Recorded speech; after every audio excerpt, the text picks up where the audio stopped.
I thought my husband was bluffing. That's the only explanation that made sense. Because when Noah looked across the room at Ryan and calmly said, "You can have her," I actually smiled. Not because it was funny, because I thought it was an act, a final attempt to save face. The kind of thing people say when they're hurt and trying to look strong. What I didn't realize was that Noah wasn't acting at all. And by the time I understood that, it was far too late. The affair had started almost a year earlier. Ryan worked for a company that partnered with mine. At first, he was just someone I saw during meetings, then lunches, then conference trips, then late-night conversations that slowly crossed lines neither of us should have crossed. The usual story. At least that's what I told myself. Nothing special. Nothing unique. Just two people who enjoyed each other's company. That's how it always starts. Nobody wakes up one morning planning to destroy their marriage. Instead, they convince themselves they're only borrowing a little happiness, only taking a small shortcut, only breaking one rule. Then suddenly they're living an entirely different life. For months, I balanced both worlds. My marriage with Noah, my relationship with Ryan. And eventually, I stopped feeling guilty. That should have been a warning sign. Instead, it felt like freedom. Ryan made me feel exciting again. Desired. Interesting. Noah felt predictable by comparison. Comfortable. Reliable. Safe. At the time, I thought those were weaknesses. I know better now. But I didn't then. Eventually, I reached the point where I convinced myself I deserved more. More excitement. More passion. More adventure. And Ryan seemed like the answer. So one evening, I sat Noah down and told him the truth. Or at least part of it. I told him I wasn't happy. I told him I'd fallen for someone else. I told him I thought our marriage had run its course. I expected anger. I expected tears. I expected shouting. Instead, Noah listened quietly. When I finished speaking, he sat there for several seconds. Then he asked a single question. "Is this what you want?" I remember feeling relieved. The lack of emotion made everything easier. "Yes." He nodded. "Okay." That was it. No argument, no begging, no dramatic speech. Just okay. I should have recognized that something was wrong. Instead, I interpreted it as surrender. For the next week, I felt strangely victorious. Ryan and I talked about the future. We talked about apartments, trips, vacations, all the exciting possibilities waiting for us. Everything felt perfect.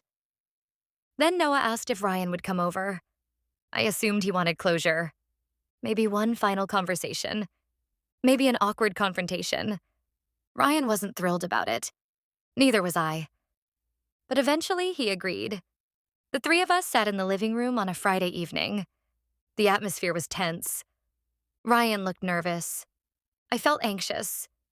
Noah looked completely relaxed. He offered Ryan a drink, asked about work, made small talk. The entire thing felt bizarre. Finally, Noah leaned back in his chair. "Claire says you love her." Ryan froze, then nodded carefully. "I do." Noah smiled. "Good." Nobody spoke. Then Noah continued. "She says you two are building a future together." Ryan shifted uncomfortably. "That's the plan." Noah nodded again. "Excellent." Another silence. Then he delivered the sentence that would change everything. "You can have her." The room became completely still. Ryan stared at him. I stared at him. Noah remained calm, almost cheerful. Ryan finally cleared his throat. "I don't know what to say." Noah shrugged. "You don't have to say anything."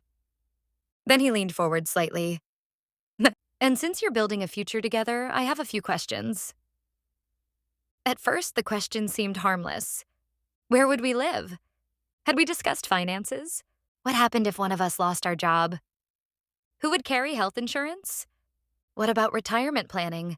Emergency savings? Future children? Family obligations? Debt? The questions kept coming. And with every answer, Ryan became less comfortable. Because the truth was, we hadn't discussed any of those things. Not really.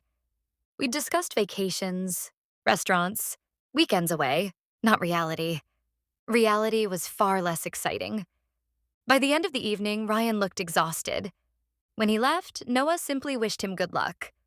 That was all. No insults, no threats, no anger. Just good luck. The divorce process started shortly afterward, and Noah made everything easy. Too easy. He cooperated, signed paperwork, responded quickly, never fought, never argued, never attempted reconciliation. The entire thing felt strangely one-sided, like he had already finished grieving before I even told him. Meanwhile, something unexpected started happening. Ryan changed. At first, it was subtle. He became less enthusiastic, less confident, more distracted. Then the delays started. A few hours before returning texts.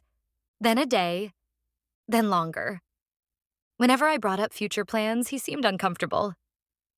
The excitement we'd once shared began disappearing. One evening, I finally confronted him. "What's going on?" Ryan sighed heavily. "Nothing." I knew that answer was a lie. "Ryan." He rubbed his face, then looked away. And that's when he said the words I never expected to hear. "Maybe we're moving too fast." My stomach dropped. The same man who had spent months talking about our future suddenly wanted breaks, suddenly wanted space, suddenly wanted time.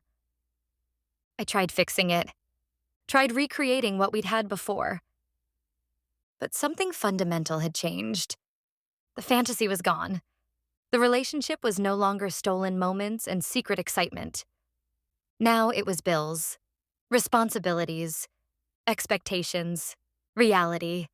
And reality wasn't nearly as appealing. 3 months later, Ryan ended things. The conversation lasted less than 10 minutes. He wasn't cruel. He wasn't angry. He simply admitted something neither of us wanted to hear. He liked the relationship when it was an escape. He didn't want it as a life. Afterward, I sat alone in my apartment staring at the wall for hours, because suddenly everything I'd sacrificed felt meaningless. The marriage was gone. The affair was gone. And the future I'd imagined no longer existed. Meanwhile, Noah seemed to be thriving. Friends told me he looked happier, healthier, more relaxed. He started traveling, picked up hobbies he'd abandoned years earlier, spent more time with family, built a life that didn't seem to include any space for regret. At first, that bothered me. Then it confused me. Eventually, it hurt. Because I realized something. Noah wasn't pretending. He wasn't hiding his pain. He had simply moved beyond it. 1 year after the divorce, I ran into him at a coffee shop. The encounter was friendly, polite, brief, yet somehow more painful than any argument could have been. We talked for a few minutes, caught up on life. Then I finally asked the question that had been haunting me for over a year. "Why did you make it look so easy?" Noah studied me for a moment, then smiled faintly. "It wasn't easy." I waited. He stirred his coffee. Said, "When I first found out, it was the hardest thing I'd ever experienced." The admission surprised me, because he'd never shown it. Not once. I looked down. "I'm sorry." He nodded. "I know." For a few moments, neither of us spoke, and then I asked the question I had never really wanted the answer to. "When did you stop loving me?" Noah thought about it. Longer than I expected. Then he shook his head. "I didn't." The answer caught me off guard. "What?" "I didn't stop loving you." His expression remained calm. "I stopped believing there was anything left to save." The words hit harder than I expected. Then he added something I'll probably remember for the rest of my life. "By the time I told him he could have you," he paused. I'd already accepted that I didn't. The sentence sat between us. Heavy, final, unavoidable. Because in that moment, I finally understood what had happened. Noah hadn't given me away. He hadn't surrendered. He hadn't lost. He had simply let go of something that was already gone. And the worst part was realizing he hadn't been talking to Ryan that night. Not really. The person Noah had been speaking to was himself. He was giving himself permission to stop fighting for someone who no longer wanted to stay. And somehow that hurt more than any revenge ever could. Because revenge means someone still cares enough to hurt you. Indifference is different. Indifference means they've already left. Long before they walked out the door.